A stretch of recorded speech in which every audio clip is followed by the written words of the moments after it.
जपात सिद्धिर जपात सिद्धिर जपात सिद्धिर न संशय। उठते बैठते खाते पीते हंसते हर समय जपते रहो।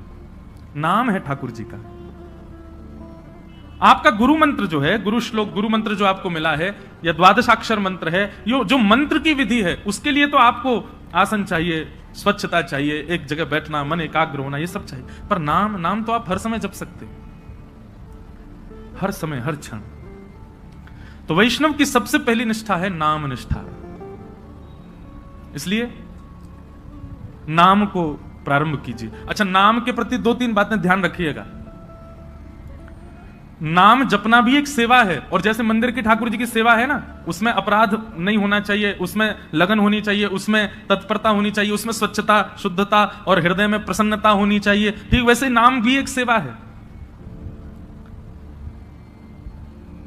जब आप कृष्ण बोलें तो आपके चित्त में त्रिभंग लली वरहा पीड़म नटवर वपुः कर्णयो कर्णकारम कस्तूरी तिलकम ललाट पटले वक्षस्थले कौस्तुभम नासाग्रे वर मुक्ति कंतर तले वेणु करे कंकणम सर्वांगे हरिचंदनम सुललितम कंठे च मुक्तावली गोप स्त्री परिवेष्टितो विजयते गोपाल चूड़ामणि। कृष्ण कहते ही आपके चित्त में गोपाल जी प्रकट हो जाएं, उनके मधुर रूप का दर्शन होने लग जाए। श्री राधा कहते ही अति सुकुमारी अति सुकोमला हमारी वृषभानु नंदिनी किशोरी जी की झांकी आ जाए। और फिर उस नाम को ही कभी इत्र मान करके, उस नाम को ही पंचामृत मान करके, उस नाम को ही वस्त्र मान करके, उस नामी की ही श्रृंगार करो, सेवा करो, माला पधराओ, सुंदर नाम से ही आरती करो, नाम का ही प्रसाद भोग अर्पित करो। इस प्रकार नाम से निष्ठा से सेवा होती है। केवल ये माला फेरना और जप पूर्ण करना, अपनी संख्या पूर्ण करना नाम जप नहीं होता है। चित्त में एक कुंज का निर्माण करो, सुंदर यमुना जी बह रही हैं, सुंदर हरे भरे वृक्ष हैं, पीछे सुंदर सुंदर गिरी कंदरा दिख रही हैं, बीच में एक सेज सजी है, उस सेज पर हमारे श्याम सुंदर विराजे हैं और नाम चल रहा है। नाम वृक्षों में भी दिखे, नाम सेज पर भी दिखे, नाम यमुना जी में भी दिखे, नाम पीछे के सुंदर गिरी कंदरा में भी दिखे, और नाम ठाकुर जी में भी दिखे। पर उसी नाम के जल से ठाकुर जी को अभिषेक कराया, उसी नाम के जल से ठाकुर जी को प्रक्षालन किया, उसी नाम के जल से, उसी नाम से ठाकुर जी को वस्त्र धारण कराया, उसी नाम से इत्र धारण कराया, उसी नाम से प्रसाद, उसी नाम से ही ठाकुर जी को आरती, और उसी नाम से बलैया। ऐसी पूरी एक सेवा की विधि है। उस सेवा को मानस रूप में करते हुए नाम जप करना, यह नाम निष्ठा है। ऐसे नाम जप होता है। नाम जप का दूसरा रूप, आज जितना हुआ है कल उससे अधिक होना चाहिए। अगर नाम जितना आज है कल भी उतना ही है, और बल्कि परसों कम और हो गया, तो इससे नामापराध होता है। नाम बढ़ना चाहिए, नाम बढ़ाओ। नाम के प्रति दूसरी भावना, कोई यदि आपसे पूछे कि आप क्या जपते हो, तो पहले परख लीजिए। यदि वो अधिकारी हो तो ही बताइए, नहीं तो उसके सामने प्रकाश करने की आवश्यकता नहीं है। अपने आप को ऐसा बता दो, नाम तो कुछ करते नहीं, महासंसारी हैं हम, तो पापी पामर जीव हैं।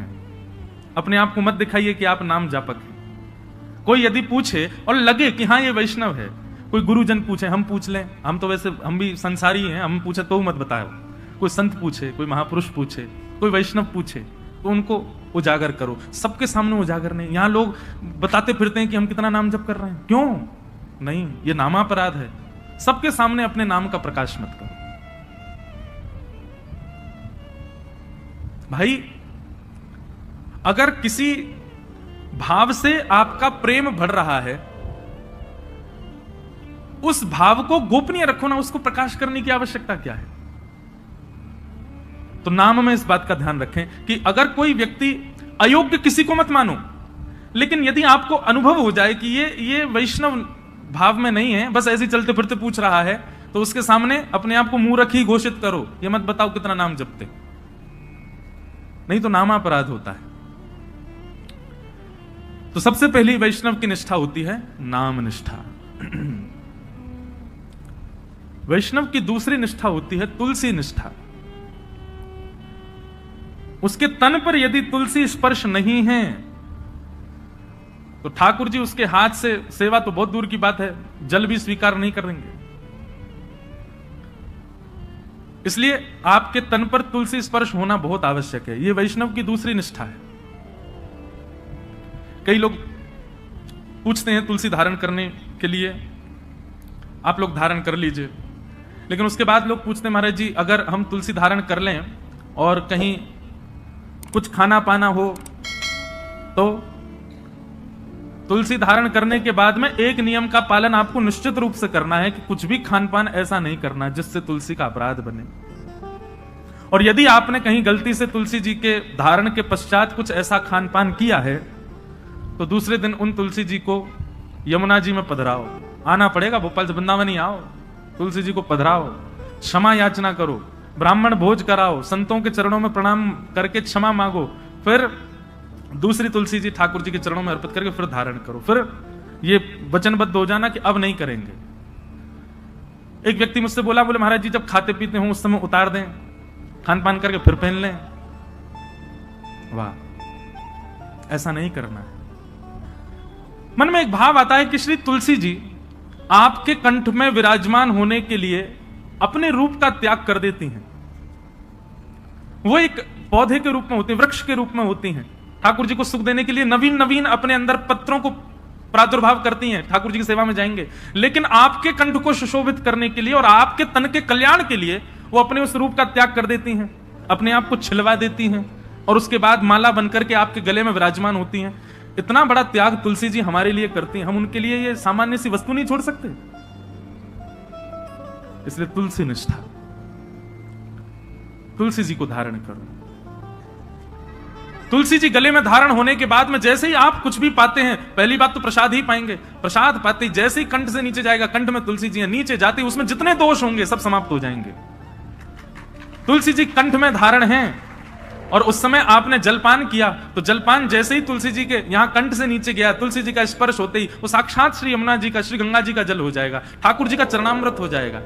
अरे कहां तक कहें, आप स्नान करेंगे और जैसे ही जल अपने सिर पर डालेंगे, आपके मुख पर आकर के जल जैसे ही तुलसी जी का स्पर्श करके सर्वांगीण अंग पर जाएगा, वह भी दिव्य किसी पवित्र नदी का रूप धारण करके, उनके जल का रूप धारण करके आपके तन को पवित्र कर देगा। तुलसी निष्ठा। कई संप्रदायों में तुलसी जी का भाव ऐसा धारण करो पर स्नान के समय मत करो, उसमें ऐसा भाव है कि तुलसी जी का जल चरणों में आ जाएगा। तो सब संप्रदायों के अलग अलग भाव हैं। कहीं पर ऐसा भाव है कि तुलसी जी का जल तन पे जाना चाहिए तभी पवित्र होंगे। तो अपने अपने गुरुजनों की प्रणाली के अनुसार आप उसका कर सकते हैं भाव। कई मन में भाव रखते हैं कि हम शौचाचार के लिए जाएं तब तुलसी जी को उतार दें। आपके भाव के ऊपर निर्भर करता है, आपका भाव कैसा है, उस अनुसार आप उसका पालन कर सकते हैं। नहीं तो शास्त्र और संतों की आज्ञा तो 24 घंटे आपके कंठ में तुलसी होनी चाहिए। तो दूसरी निष्ठा क्या है? तुलसी निष्ठा। और तीसरी और सबसे विशिष्ट निष्ठा एकादशी निष्ठा। वैष्णव को एकादशी व्रत निश्चित करना चाहिए। एकादशी के दिन अन्न में पाप का निवास होता है और उसके कारण एकादशी के दिन, अब यहां पर भी एक बात आ जाती है, भाव की बात आती है। देखो भाव प्राधान्य जब हो जाती है ना बात, तो फिर वहां पर नियम नहीं चल पाते। बहुत ध्यान से सुनिए सब लोग। अब हमारे राधा वल्लभी है और हमारे हरिदासी वृंदावन के, वहां पर अधिकतर एकादशी नहीं मानी जाती। क्यों? उनका भाव ऐसा है कि भाई ठाकुर जी का भोग है, कल हमने ठाकुर जी को भोग लगाया, वो अन्न था जिसको हमने भोग लगाया, प्रसाद बन गया। अब आज एकादशी है, हम उस प्रसाद में फिर ये कर रहे हैं कि नहीं आज एकादशी, आज तो हम उसको पा ही नहीं सकते। तो ठाकुर जी का भोग, उसमें एकादशी पर अन्न कैसे हो सकता है? हम प्रसाद को अन्न कैसे मान सकते हैं? इसलिए कहीं ये भाव उत्पन्न ना हो, इसलिए कई हमारे आचार्य चरणों की प्रणाली में भाव से एकादशी का नहीं नियम माना जाता। पर आजकल के मॉडर्न जमाने में करवा चौथ भी नहीं रखती कई माताएं। क्यों? अरे मेरा ब्याह हुआ, मेरा पति इतना फल फूल रहा है, उसके लिए मैं भोजन क्यों त्यागूं? मैं तो खूब रज रज के पाऊंगी। इसलिए माताएं पाती हैं। देखो कितना भी आप पाओ, लेकिन जब करवा चौथ के दिन कोई मां, कोई बहन अपने पति के लिए व्रत करती है, तो एक दिन के लिए किया गया व्रत वो शोभनीय लगता, सुंदर लगता, उसमें कोई पीड़ा नहीं, सबको अच्छा लगता। बल्कि माताएं सौभाग्य मानती हैं कि हम व्रत करें। और आजकल तो भाई लोग भी करते हैं पत्नी के लिए। अच्छा है, आप लोग ज्यादा एक्सपीरियंस दो, हमको नहीं पता। लेकिन हमारे लिए तो भैया ये एकादशी जो है ना, हमारे प्रियतम के लिए ये करवा चौथ का व्रत है हमारा। हम अपने श्याम सुंदर रूपी प्रियतम के, अच्छा लोग कहते हैं आयु बढ़ती आदि आदि, जो भी कुछ भी बढ़े ना बढ़े, लेकिन हाँ करवा चौथ का व्रत जब मां करती है तो उसका अपने पति के प्रति प्रेम बढ़ता है। पति को भी लगता है अरे मेरे वजह से बच्चा भूखी प्यासी बैठी सुबह से। भाई सेक्रीफाइस जो होता है ना, ये प्रेम में बहुत आवश्यक है। और अन्न जो है ना, ये हमारे प्राणों को धारण करता है। अगर हम उस अन्न के प्रति एक दिन का सेक्रीफाइस करते हैं तो उसमें कौन सी बड़ी बात है।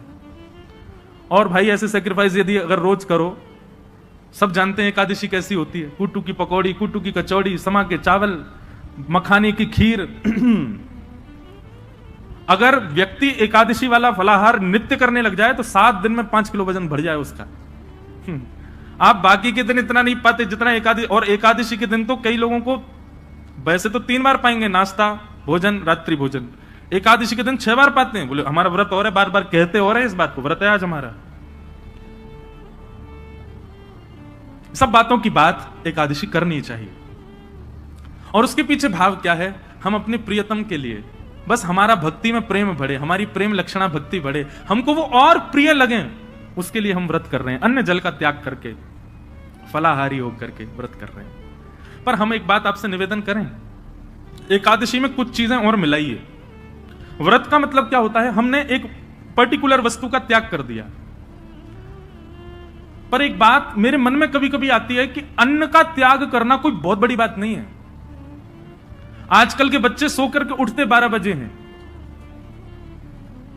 और 12 बजे उठते हैं तो फिर भोजन पानी उनका ऐसे ही अस्त व्यस्त ही रहता है। आजकल के बच्चे एक समय ही भोजन कर लें वही बहुत है। तो भोजन का त्याग करना कोई बहुत बड़ी बात नहीं है। कई लोग बिना भोजन के भी निकल जाते हैं, बिना भोजन के भी रह लेते हैं। ये उस समय बड़ी बात थी जब और साधन नहीं थे, जब हमारे पास में टीवी नहीं था, हमारे पास में फोन नहीं था, इंटरनेट नहीं था, ये सारी आधुनिकताएं नहीं थी। तब मानव का एक ही काम था, काम करो भोजन पाओ, काम करो भोजन पाओ। भोजन ही सब कुछ होता था। उन कालों में उस भोजन को त्यागने के लिए व्रत की विधा बनाई गई।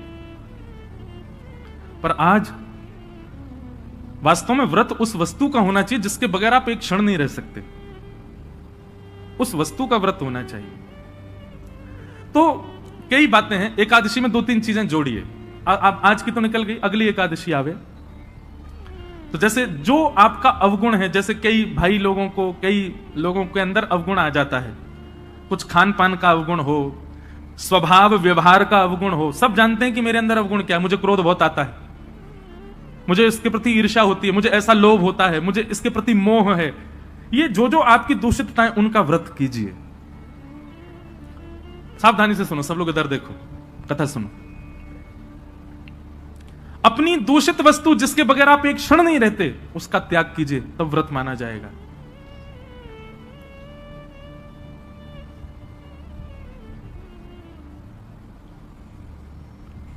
निकालिए, लिस्ट बनाइए, ऐसे कौन कौन सी वस्तुएं हैं जिनके बगैर आप एक क्षण नहीं रह पाते।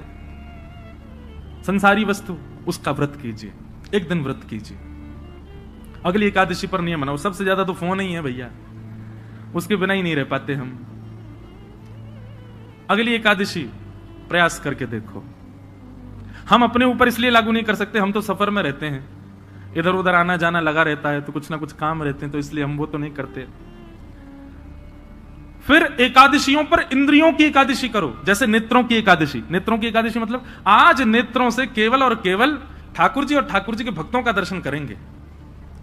ठाकुर जी का दर्शन और ठाकुर जी के भक्तों का दर्शन। तो एकादशी के दिन बस लगे हैं, अब नहीं जा सकते वृंदावन तो फोन पे ही दर्शन करो। राधा वल्लभ जी, राधा रमन जी, श्री वृंदावन बिहारी लाल जी, गोविंद देव जी, गोपीनाथ जी, द्वारिकाधीश जी, बद्रीनाथ जी, सुबह से लगे दर्शन करने में। और वैष्णवों का दर्शन करो, चुन करके निकाल के अपनी बाइक गाड़ी जाओ, संतों के यहां जाओ, वैष्णवों के यहां जाओ, जाकर के उनको प्रणाम करो। एकादशी ऐसे व्यतीत करो। नेत्रों की एकादशी। कानों की एकादशी, क्या आज इन कानों से केवल भगवत चर्चा सुनेंगे। सूर्योदय से लेकर के सूर्यास्त तक और कुछ करना ही नहीं है, कीर्तन और भजन, केवल भगवत चर्चा ही श्रवण करनी है। कानों की एकादशी। मुख की एकादशी 2 प्रकार से हो सकती है, या तो मौन रहो, या फिर केवल और केवल भगवान नाम ही कहो, और कुछ बोलना ही नहीं है, केवल भगवान नाम। मुख की एकादशी। हाथों की एकादशी, कैसे निकालो, सवेरे ही निकल जाओ 6 बजे महाराज। मंदिर जो हैं आपके क्षेत्र में सबकी सफाई करना, सब जगह जाकर के स्वच्छता करना, सबके ठाकुरों की सेवा करना, हाथों से सेवा। पैरों की एकादशी, प्रदक्षिणा करो, परिक्रमा, गैया की परिक्रमा, माता पिता की परिक्रमा, मंदिरों की परिक्रमा। ऐसे भैया अपने तन से एकादशी करो, केवल अन्न छोड़ने मात्र से काम। ये आगे की विधा है, पहले अन्न से ही शुरू कर लो, पर शुरू करो। ये 3 निष्ठाओं का यदि आपने पालन कर लिया तो दावे से कह रहे हैं अंतिम श्वास से पूर्व ही ठाकुर जी का निश्चित दर्शन होगा, निश्चित ठाकुर जी अनुग्रह करेंगे। और भाई प्रयत्न तो करने पड़ेंगे, बिना प्रयत्न के ठाकुर जी तो नहीं मिल रहे। हम इतने बड़े भक्त तो है नहीं कि ठाकुर जी बेचारे हो गए कछु ना करे, आज में ले आओ याते। कछु तो करो, ऐसा तो कछु जीवन में लाओ जैसे लाल जी आप सो प्रसन्न हो, आवे आपके समीप। और एक बात मैं आपसे कहूं, पाव भाजी खा लो बाहर किसी ढकेल पर, 20 रुपए का मिल जाएगा। वही पाव भाजी 5 स्टार होटल में खाओ 500 रुपए का। क्यों? प्रस्तुतिकरण में भेद है। ऑफरिंग, वो ऑफर करने का नतीजा है कि वहां महंगा है, यहां सस्ता है।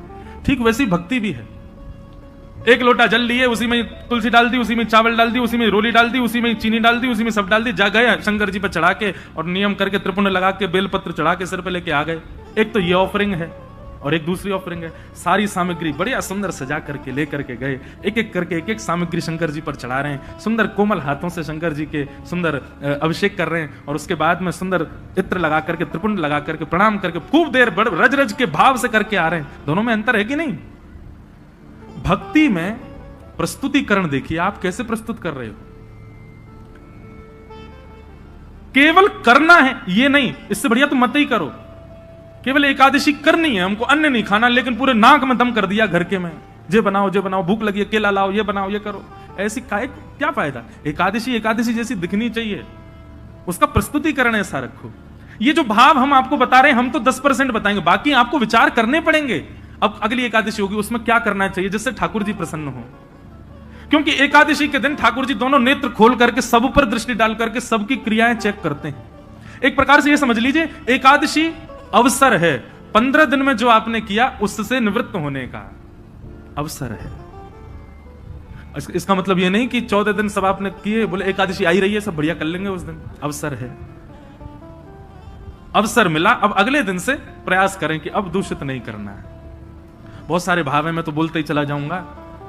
हमारे गुरुदेव एक बात कहते हैं कि भाव थोड़े कह करके और फिर आगे बढ़ो। मैंने कहा क्यों गुरुजी, पूरा प्रस्तुतिकरण नहीं कर? बोले नहीं, कुछ गृह कार्य रहने दो ना, उनको भी सोचने दो, श्रोताओं को भी।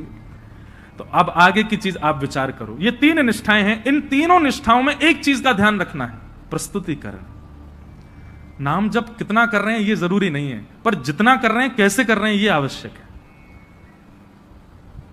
तुलसी निष्ठा केवल गले में पहन करके डोल रहे हैं ये नहीं, तुलसी जी को धारण करके आप कितना मान सम्मान का ध्यान रख रहे हैं, कितने आचार विचार की शुद्धता कर रहे हैं ये आवश्यक है।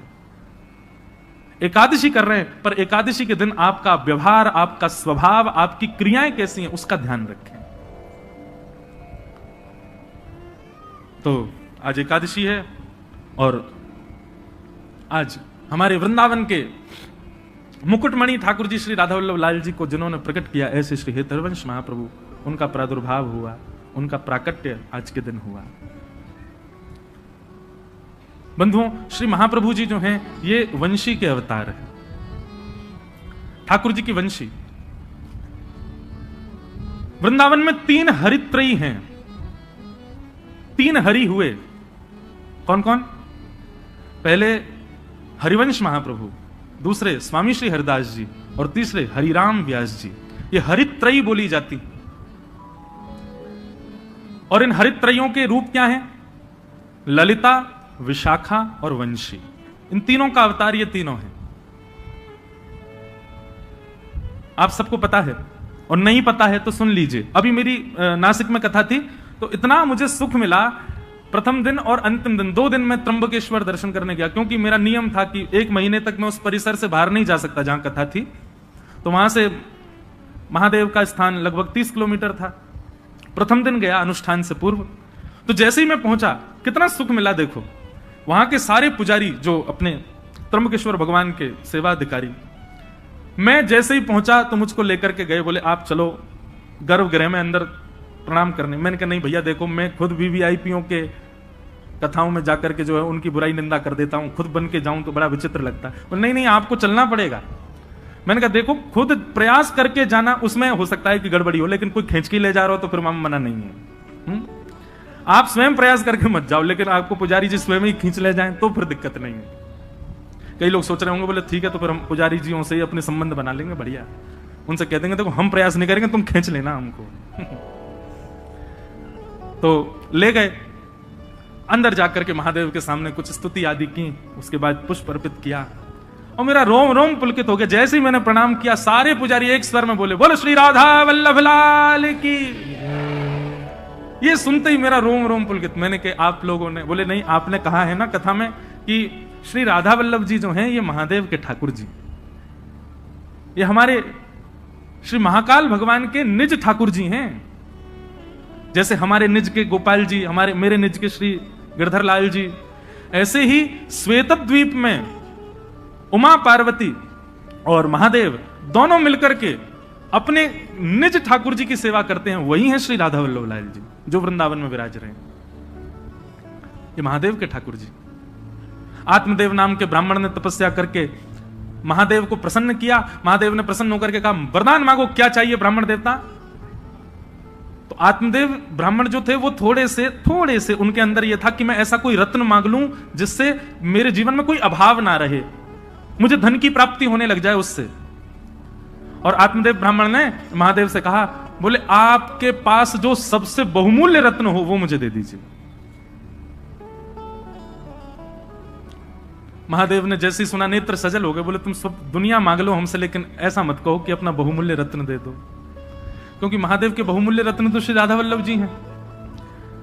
महादेव ने जैसे मना किया, बोले रत्न मत मांगो, बाकी चाहे दुनिया की कोई वस्तु मांग लो। तो आत्मदेव ब्राह्मण को लगा रत्न बड़ा महंगा है, तभी देने से मना कर रहे हैं। चरणों में गिर गया, बोले चाहिए तो वही रत्न चाहिए जिसके लिए आप मना कर रहे हो, नहीं तो कुछ नहीं चाहिए। तब महादेव भाव नेत्रों से अश्रुपात हो रहे हैं, श्वेतद्वीप गए और जाकर के अपने त्रिभंग लली श्री राधा वल्लभ लाल जी को कंठ से लगाया और एक वस्त्र में ठाकुर जी को पधरा करके आए और आकर के उस आत्मदेव ब्राह्मण को प्रदान कर दिए। महादेव अंतर ध्यान हो गए। उसने तो उत्सुकता से जैसे ही वस्त्र हटा के देखा तो श्री राधा वल्लभ लाल जी खड़े थे। बट दुखी हो गया बेचारा, बोले मैंने तो रत्न मांगा था जी, ऊपर से सेवा और दे गए मुझको, तो वैसे ही खर्चा पूरा नहीं हो रहा घर का, अब इनको भी पधराना पड़ेगा सब कुछ। उनकी सेवा होने लगी। महादेव को बड़ी चिंता, मेरे ठाकुर जी की सेवा में सुख होना चाहिए। तब भगवान की वंशी महादेव ने उनको आज्ञा की, बोले आप सदा उनके अधर पर विराजमान रहती हो। और वंशी के मन में भी ये भाव रहता है कि ठाकुर जी मेरे कोमल छिद्रों को दबा करके मानो मेरी सेवा करते हैं, ठाकुर जी मेरी सेवा करते हैं। इससे वंशी को कई बार मन में ऐसा भाव आता है कि नहीं नहीं नाथ, मैं आपकी सेवा करूं, आप क्यों मेरी सेवा करते हैं। तो वंशी बड़ी कभी कभी व्याकुल रहती है कि मैं ठाकुर जी की सेवा करना चाहती हूं, पर ठाकुर जी देखो होठों की तकिया पे सुला करके अपनी कोमल उंगलियों से मेरे चरण दबाते हैं। मुझे कभी कभी बड़ा श्रम होता है इस भाव से। तो वंशी जी की इस चिंता को आज महादेव ने पूर्ण किया। बोले कि आप चिंता मत करो, आप चाहती हैं ना कि आप ठाकुर जी की सेवा करें, जाइए आप ही आचार्य चरण श्री हितहरिवंश महाप्रभु के रूप में पृथ्वी पर अवतरित होइए और जाकर के आत्मदेव ब्राह्मण के यहां से ठाकुर जी को ले जाकर के वृंदावन में विराजमान कर। तब भगवान की वंशी ही श्री हितहरिवंश महाप्रभु के रूप में पधारे और आकर के उन्होंने ठाकुर जी की सेवा। महाप्रभु जी का चरित्र बहुत सुंदर है, संपूर्ण तो नहीं पर कुछ कुछ भाव में आज भक्तमाल जी में पढ़ रहा था। अच्छा, हमारी जीवन की सबसे पहली भक्तमाल कथा है इसी वर्ष 19 से 26 अगस्त। हम भागवत कथा करते हैं और अभी साल में एक राम कथा का भी नियम हो गया है, एक एक ज्योतिर्लिंग में। पिछली बार सोमनाथ में थी, इस बार रामेश्वरम में है 24 दिसंबर से राम कथा। लेकिन हमारे वृंदावन के संत जनों की आज्ञा हुई कि लाला एक बार अब भक्तमाल जी में भी प्रवेश करो। मैंने कहा महाराज जी मैं भक्तमाल जी तो कहता ही हूं कथा में। बोले नहीं, स्वच्छंद भक्तमाल जी की कथा करो। तो जन्माष्टमी के अवसर पर 19 अगस्त से 26 अगस्त तक जयपुर में, क्योंकि भक्तमाल जी वहीं लिखी गई हैं, जयपुर में ही गलता जी हैं जहां पर भक्तमाल जी की रचना श्री नाभा गोस्वामी जी ने की, तो वहीं पर प्रथम भक्तमाल का। तो आज मैं भक्तमाल जी पढ़ रहा था, इतना सुंदर भाव, बहुत ध्यान से सुनिएगा। नाभाजी के गुरुजी की आज्ञा हुई कि हे नाभाजी, आप एक काम कीजिए। बोले क्या? आपकी भक्ति इतनी तीक्ष्ण है, आपकी भक्ति इतनी प्रबल हो चुकी है, अब आप एक काम करो, बड़े बड़े रसिक जनों ने तो ठाकुर जी का यश गाया, पर आप ठाकुर जी के भक्तों का यश गाओ। तो नाभाजी ने भक्तमाल जी का मन बनाया कि अब मैं भक्तों की माला बनाऊंगा, भक्तों के चरण। एक बात सदैव याद रखना, ठाकुर जी का यश गाना ज्यादा कठिन नहीं है, ठाकुर जी के भक्तों का यश गाना बहुत कठिन है। ठाकुर जी के भक्तों का यश कहना बड़ा कठिन काम है, उसको समझना। ठाकुर जी की कृपा आप समझ जाओगे, पर भक्तों की लीला आप नहीं समझ पाओगे। तो श्री नाभाजी ने मन में विचार किया कि यश गाऊं ठाकुर जी के भक्तों का, तो श्रोता किसको बनाऊं? तो श्री नाभा गोस्वामी जी ने मन में विचार किया कि भगवान का यश भक्त सुनते हैं, तो भक्तों का यश ठाकुर जी सुनेंगे। और 24 अवतारों का सबसे पहला स्मरण किया नाभाजी ने। 24 अवतार बैठाए अपने सामने, ठाकुर जी के 24 अवतारों का आवाहन करके और उनको ही श्रोता बना करके नाभाजी ने भक्तमाल जी कहनी प्रारंभ की। उसमें सारे भक्तों के चरित्र आए, सुग्रीव जी से लेकर के हनुमान जी महाराज तक, और महाराज गरुण जी से लेकर के और श्री रामानुजाचार्य जी तक, सारे भक्त चिंतन करते जाते, जो जो भक्त अपने। अच्छा, एक और बात है, भक्तमाल में किन किन भक्तों के चरित्र हैं? तो श्री नाभाजी कहते हैं ठाकुर जी तो सबको प्रिय हैं, पर भक्तमाल में उन भक्तों के चरित्र हैं जो ठाकुर जी को प्रिय हैं। क्योंकि भाई 24 अवतार सामने बैठे हैं, तो 24 अवतार उन्हीं को सुनना चाहेंगे जो उनके प्रिय हों। उन भक्तों के चरित्र आए, लेकिन सारे भक्त आ गए भक्तमाल जी में, हमारे वृंदावन के रसिक जन नहीं आए। क्योंकि नाभाजी तो स्मरण करते थे ना, जो भक्त का चिंतन आता उसी का छप्पे छंद लिख देते, सबका यश गाया, लेकिन वृंदावन के रसिक संत जन चित्त में नहीं आए। तो श्री नाभाजी चिंतित हो गए, बोले कि भैया सारे भक्तों का चिंतन चित्त में हो रहा है, लेकिन ब्रजमंडल के वृंदावन के वैष्णव भक्तों का, संतों का चिंतन मुझको क्यों नहीं हो रहा? तब उन्होंने अपने गुरुदेव से जाकर के अपना ये भाव प्रकट किया, बोले सारे भक्त मेरे चित्त में आ रहे हैं, पर वृंदावन के भक्तों का स्मरण नहीं हो रहा मुझको। कितनी सुंदर बात उनके गुरुदेव ने आज्ञा करते हुए कही, बोले भैया ये जितने भी भक्तों का चरित्र तुम गा रहे हो, ये कोई ना कोई भक्त इन 24 अवतारों को जिनको तुमने सामने बैठाया है, इन 24 अवतारों को कोई ना कोई भजता है। कोई हयग्रीव भगवान को भजता है, कोई नृसिंह भगवान को भजता है, कोई बराह भगवान को भजता है, कोई कृष्ण को भजता है, कोई राम जी को भजता है, पर वृंदावन के तो सब श्री किशोरी जी को भजते हैं।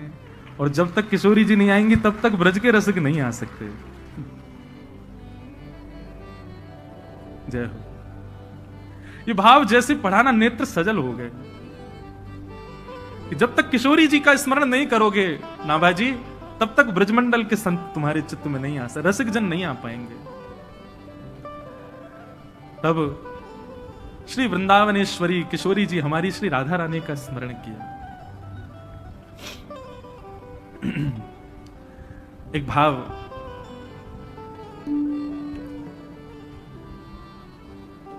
श्री किशोरी जी के लिए व्यासपीठ से प्रकट किया, उसी को कह करके चले आगे। वृंदावन में जाओ तो भैया किशोरी जी से इच्छा, मैं एक बात कहा करता हूं कथाओं में कि आपका मन वृंदावन जाने का हो रहा है तो समझो ठाकुर जी आपको याद कर रहे हैं। आप भोपाल स्टेशन से ट्रेन में बैठ गए तो समझ जाना ठाकुर जी आपको याद कर रहे हैं। शताब्दी में जाओ, चाहे कौन सी भी ट्रेन में जाओ, यहां से निकल करके महाराज झांसी पहुंच गए तो समझ जाना ठाकुर जी याद, जितना जितना वृंदावन के समीप पहुंचो समझना ठाकुर जी उतना ज्यादा याद कर रहे हैं। झांसी से फिर ग्वालियर पहुंच जाओ, मुरैना और सब पार करते हुए आगरा पहुंच जाओ, समझ जाना ठाकुर जी याद कर रहे हैं। लेकिन जैसे ही मथुरा पहुंचो और मथुरा में जाकर के रिक्शा में बैठ करके जैसे ही वृंदावन जाने लग जाओ तो भी समझना ठाकुर जी याद कर रहे हैं। लेकिन वृंदावन की सीमा में प्रवेश करते ही अपने मन को सांत्वना देते हुए कहना ठाकुर जी नहीं, श्री जी याद कर रही थी। क्योंकि भैया हमारे ठाकुर जी याद करेंगे ना तो हो सकता है ग्वालियर में इंजन खराब हो जाए, ठाकुर जी याद करेंगे तो हो सकता है मथुरा से दूसरी ट्रेन से वापस भोपाल आना पड़ जाए, ठाकुर जी याद करेंगे तो हो सकता है रिक्शा रास्ता में पंचर रह जाए। पर निर्विघ्न रूप से वृंदावन पहुंच गए तो यही समझियो श्री जी ने याद किया है तभी हम पहुंच पाए हैं, नहीं तो ये श्री जी के कृपा के बगैर संभव नहीं। तो एक भाव मैंने हमारे लाल जी ने प्रकट करवाया कि वृंदावन में क्या क्या भावना होनी चाहिए चित्त में। सब लोग मेरे साथ गाओ, श्री जी को स्मरण करो तभी आचार्य चरण आएंगे। आज तीसरा दिन है कथा का, अब श्री जी आएंगी तो ब्रज के भाव अपने आप आएंगे। राधिका रानी जी, वृषभानु दुलारी जी, राधिका रानी जी, वृषभानु दुलारी जी, राधिका रानी। जो एक बात सुन लो, जो ताली बजा के नहीं गाएगा उसको अपने बगल वाले की सौगंध है, और जो ताली बजा के नहीं गाएगा उसको ये लगे बगल वाला मेरा शत्रु, मैं तो बिल्कुल नहीं बजाऊं, अगले जन्म में तुम्हारा ब्याह नहीं होगा। देखो खूब प्रेम से भाव से हमारी श्री जी को याद करो तो भैया निमग्न हो जाओ, भले ही नेत्र मत खोलो, नेत्र बंद करके वृंदावन का स्मरण करते हुए गाओ। ओ राधिका रानी जी, विश्वभानु दुलारी जी, राधिका रानी जी, विश्वभानु दुलारी जी, ओ सुन लो अरज हमारी हमारी